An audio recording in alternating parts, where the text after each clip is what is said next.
Alright guys, welcome to this video. In this one we're just going to kind of go through a tour of the RADIUSdesk user interface, and a couple of things I want to point out before we move on. I was able to spot some kind of errors from the previous video that we did, and I just want to point it out here. In the etc sudoers file, precisely okay, let's just scroll to that where we added the Apache user to run the commands. In this case, there was a typo. We kind of left out the percent sign. Percent signs are only used for groups, and so we need to uncomment this. We need to make sure that this line kind of reads like this. So, and one of the things that was there also is there was something that was like this equal sign. So this is not valid. We need to make sure we change it to this, and of course remove the percent sign. So once we do that, we should be able to continue. So just ensure that you edit that file. Alright, so let's log into RADIUSdesk using the password root and the username root and password admin. And like you saw in the previous kind of video, this is the user interface for RADIUSdesk. And at the time of this recording, the vouchers the vouchers option has not been implemented yet, so nothing happens when you click on it, but hopefully in the future revisions then it should have been ready. But still, we can still go ahead and check out RADIUSdesk, and you can see it gives you pretty much like a a desktop feel. And it's not complete yet because until you press the F11 key. So the special button or the key you need to press is the F11. This allows you to kind of maximize the whole thing and kind of have a full screen view and a full desktop experience. So, but since we're recording this in a screencast and I have a kind of limited environment, I'm just going to go ahead and leave the browser showing like this, and I'm going to click on the start or the menu button here, and pretty much a lot of stuff going on here, right? So you can go into settings, you click on settings here. Of course, you can change a couple of stuff. You can kind of change your password, right? You can go and set up RIMs and providers. You can set up NAS devices. You can kind of look through profile components. We're going to go through this in future screencasts or videos. And of course vouchers, which is still in the works, permanent users, and bring your own device manager, and of course you can have this auto setup wizard and dynamic login pages. So just basically this is how the UI looks like. Like I said, it's very interesting.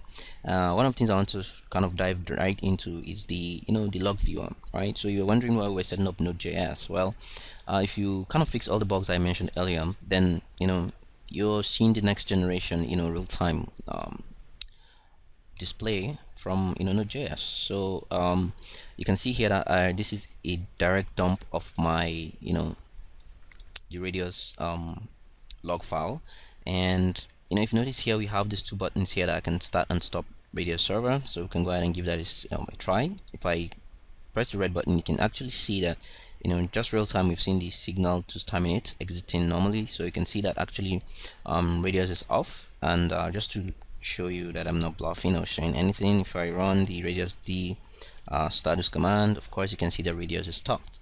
Alright, so let me go ahead and start that again, and of course you can see just real time as it happens, I get access to the log file. So I don't need to be a Unix or Linux guru to go and know what's happening behind the scenes. I can just see exactly what's happening behind the scenes right here. So of course if I run this command again, this time around it's running, and of course you can see we're giving all this command from your browser. Of course you can check the Radius info here. You can see that it's bringing up the Radius info file. You can see that my system has been up since this time, and you can see the version of Radius I have 2.2.0, at least as of the time of this recording. You can check out the clients that you have. This is basically the NAS clients that you can have. So it creates a default wildcard mask. It has this local host pointing to the NAS, and of course in module you can see all the modules that have been compiled with the free Radius install, of which we kind of patch the raw format. So pretty much this is basically what we need. So of course you can clear that and kind of go and have the same thing again. So it's pretty much it's kind of cool. So the next thing I'll show you also is the debug output. So the debug output allows you to kind of test um kind of provide debug information. So of course, if you have a user, you can filter based on users or the NAS devices. So you can see by clicking on this, I have list of NAS devices here. Of course, I can have a username. So there's a default that comes with this, which is the video vault, and kind of you can kind of start the debug on this one. So you can see all the different stuff happening. You can see ready to process request. You can see the debug level has been changed, and pretty much everything working behind the scenes. And then of course it refreshes after an X amount of seconds. Of course you can set the time you want here, so you can say you want the debug time increased, of course, if you want. So but basically this is just just to show you what happens when you run the debug command. So this is pretty new, and it's bleeding edge, but stable and alive already. So this is one of the strong points also for RADIUSdesk, the fact that you can do all this from a web browser without worrying so much about the backend, and still all this being possible because of the Node.js backend. All right, so continue with our tour. Of course, you can kind of see the activity monitor. So the activity monitor will show you when you kind of have users connected to the RADIUSdesk system. Of course, you can see you can log a user out, or you can kind of delete a session, or you can export the list of connected or active users to an CSV file, of course. So you can look at authentication data, and then you can look at free radios information as well, but we don't have any at the moment, so it's not showing any. All right, so pretty much useful tools we have here. Another thing you need to also look at is the translation manager. So of course, RADIUSdesk comes equipped with the ability for you to kind of localize RADIUSdesk to your native language if you feel the support is not there. At the moment, we have a couple. We have the UK or English, we have Afrikaans, and of course we have Arabic. And you can also look at the phrases based on the language. So if you click on this right now, you can see all the phrases here. You can see the string master. Of course, you can add kind of delete or edit, or you can look at the PHP phrases here. You can copy it to your own predefined language, and of course you can go ahead and add it. So you can add a language of country, and you can add a key. Pretty much standard stuff. So we're going to come in future screencasts to look at this in detail if you're interested in translating RADIUSdesk to your language. Well, so we have the powerful access control system, or the RBAC system. This allows you to set features like kind of nitty-gritty detail as to what permissions you have, what you can do, and how you can actually use it to influence other users as well. So this is pretty stable. You can see access providers, RIM, and kind of a good detail as to how this is. So you can actually expand you can select and expand this, so you can go ahead and expand this into each and every detail you see here. Of course, just going to go ahead and remove this. You can see the access provider rights, and you can see permanent user rights, so different permissions for different categories of users. All right, so looking at the access providers, you can kind of see, of course, one thing you can do is you can double click this, and of course you have a maximized window just like a desktop. So you see there's a default access provider here, which is owned by the root user. You can see the details. You can see if this person is active or not. You can add notes. This is one of the cool features I also like. You can add notes just to kind of help you document some things you need to know. Of course, you can disable a user. Pretty much the standard CRUD stuff, right? So of course you can also look at RIMs. So we're going to discuss this in upcoming videos and screencasts. And of course you can see the Resident Inn and the Holiday Inn videos. Yeah, so of course you have NAS devices. So you can see we have the two default NAS device. One is pointing to the same box we're running. So this is because Radius is running on the same box as the our machine. So our machine is acting as a as a NAS client. Of course, you can have an access point from somewhere in your network, and you can still kind of give it the NAS credentials so that your users will be, the request from your users on the access point will be proxied to the system. It uses the concept of tags, so you can actually, kind of add tags, and you can actually provide a map, right? So this integrates tightly with some, kind of map details. So this will be all for, future videos.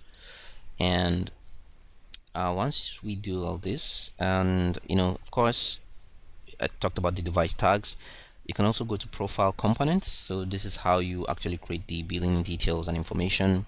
Of course, you can see some sample that has been created. So this is useful if you want to really check out what makes this kind of profile different and what makes it work.